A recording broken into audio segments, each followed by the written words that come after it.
Hello everyone, my name is Roya, and today I'm coming to you with the books that I read in the latter half of September. I only read like 3 books during my vacation and really only read like 6 books as a whole in the latter half of September. So I obviously did not meet my goal of 200 books, but I still read 190 books during the year, so that is still just an absolutely insane goal since my goal was actually 120, so that's just really weird. So I'm still really happy with what I did. I still met my goal.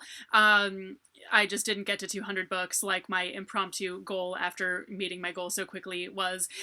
So anyway, I'm just gonna go into the books. So firstly, I read Starter Villain by John Scalzi. This is about a dude who is like 32. He was a journalist but can't really work in journalism anymore, can't really find work in journalism. He wants to buy this bar, but he can't get a loan and all this stuff. Like he's not really, and he's like out of work and he doesn't really have anything going for him. And then his rich uncle, who he hasn't seen since he was 5 years old, suddenly dies and wanted him to be the person representing him at his funeral. So he goes to the funeral and it turns out, and like all the mourners there start like checking the dead uncle's pulse and all this stuff, and he's like, what are you doing? He's obviously dead. Why are you trying to like make sure he's dead?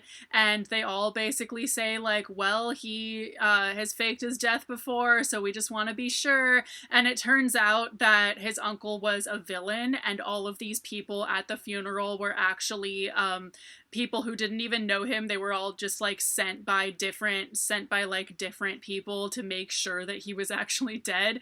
And so he has to take over for his uncle as a villain, and it is such a good book. It was told so hilariously. There are so many witty one-liners in this that I was just cracking up, and I absolutely loved this book. It was such a fun read. So I would definitely really recommend it. Also, there are intelligent cats who can actually like communicate by typing on a computer and stuff. We're going to go in a way different direction here with Princess Academy by Shannon Hale. I listened to this on audiobook because I just kind of felt like I'd never read it, and it's a short book to just kind of throw in there. I don't know. And this was a really delightful read. So it's about a girl who lives in this random mountain village that suddenly has to send all of its young girls between 12 and 17 to a princess academy, where basically the prince is going to have to choose one of them to be the princess, and all of that. So it's basically like an academy preparing them to potentially be the princess and marry the prince. So as far as the world building goes, it was so good for such a short book, and the characters were really good, and this had a lot of really good messages about stuff like friendship. A Touch Wicked by Katrina Kendrick. This is about a woman who disguises herself to hook up with this lord guy who she has a crush on, because she knows that in real life she's not going to actually be able to be with him. But in the process, they both fall for each other, but he doesn't know who she is in real life. And it just gets really messy from there. And I really adored this book. I thought it was adorable, and it was really well written as well. For She Is Wrath, this is a young adult fantasy that is loosely based on The Count of Monte Cristo, in that the main character is in a prison that she's been in for quite some time. Since she's a teenager in this book, it's really like she's only been in the prison for like a year, not 13 years like The Count of Monte Cristo, because then she'd be an adult, and this is a YA book. But basically, like, she was put there by her best friend who betrayed her, and she's like really upset. So she breaks out with the help of a new friend, and they go to basically basically get revenge on him and his goons.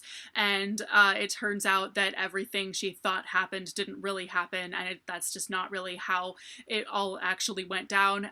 So this was a really good book. I felt like it took a while to get there, but after about the halfway point, I could barely put it down. It was really, really good.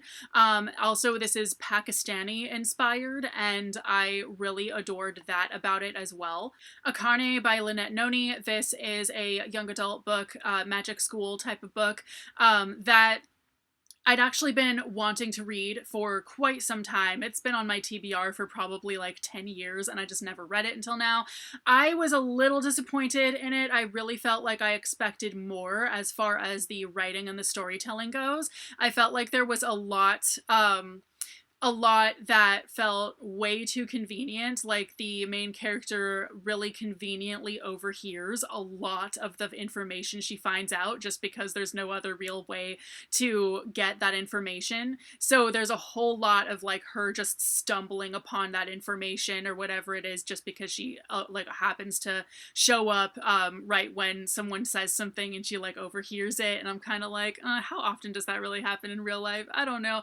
But I did really like the story overall. It's it's a really good magic school book for sure, and it's a good portal fantasy as well. I didn't really realize to the extent to which it was a portal fantasy, but basically our main character thinks she's going to a boarding school, but as soon as she walks in, she ends up in a portal to another world instead and goes to like a boarding school in that world, and she has to actually conceal the fact that she's not from their world the entire time, so only her two closest friends who like found her wandering around the woods there know that she's not from their world. Everyone else has no idea, and she has to not find out. The twists in the story were really good. Some parts were really predictable, but I thought that to some extent, like, some of the twists were not that predictable, and it was really interesting that way. And I thought that, it was a really good read for what it was. I didn't love it the way that I thought I would, but I did think it was really good. And I also liked that there was no actual love subplot. There's no love interest or anything in this entire book, even though the main character is a girl and her two closest friends are dudes, and they're both like really good looking dudes too. There is no romantic anything in this entire book, and so I really liked that about it. And finally, Blood Beneath the Snow. This was an arc I got from NetGalley. It comes out on March 11th. This is about a princess who lives in a world where anyone who does not have a magical ability is kind of shunned and is like a second-class citizen, and everything is kind of controlled by the priests, who kind of conveniently can say, oh, the gods say this, and all of that, and people just kind of accept it as a truth, and everything. And the main character, despite being from the royal family who all has magical abilities, she does not have a magical ability, and her family really hates her because of it.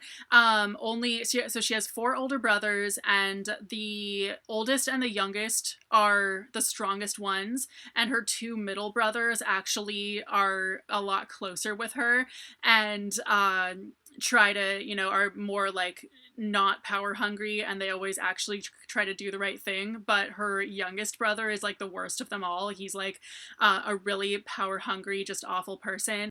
So a large part of the story takes place regarding this trial, this like duel to the death that's supposed to take place between the 4 brothers, and she's not even considered a contender for it because she doesn't have any kind of magical ability at all, but she insists that she compete anyway. And so she gets kidnapped by an enemy of the realm who wants her to win and trains her in fighting better and all of that so that she has a better chance, because a lot hinges on her winning. However, a lot goes unexplained in this book because we don't really know. Like, this is the first in a series, I think, and even at the end of the book, there's a lot that we don't get explained at all, and that felt really weird. There was a lot that felt really convenient, and it might be because the answers come in later in the series, or it could just be because it just wasn't explained. I can't really tell, and that's part of why I don't like series as much as I like standalones. But I did really like the main character. She is an absolute badass, 110%. She's also an anti-theist when everyone, you know, presumably everyone in her world is just follows everything that the priests say as just what is the truth, basically. um when really the priests can obviously, like, she knows that they can conveniently say whatever they say and everyone will just accept it, basically. I also thought that I think this book is somewhat marketed as a romantasy, and it's not. So I really was glad that the romance was a very, very small part of this book because I didn't like it very much. I feel like it happens really quickly, and when there is absolutely no attraction to the two main characters or anything until like more than halfway through the book, it tries to incorporate like a sex dream a little bit earlier than that, because basically it really read to me um like the book realizes that it's gone that long without anything steamy in there, and so they just put that in there, and I didn't think that was good. I didn't think it made any sense, and it kind of came out of nowhere rather than being anything that added to the story at all.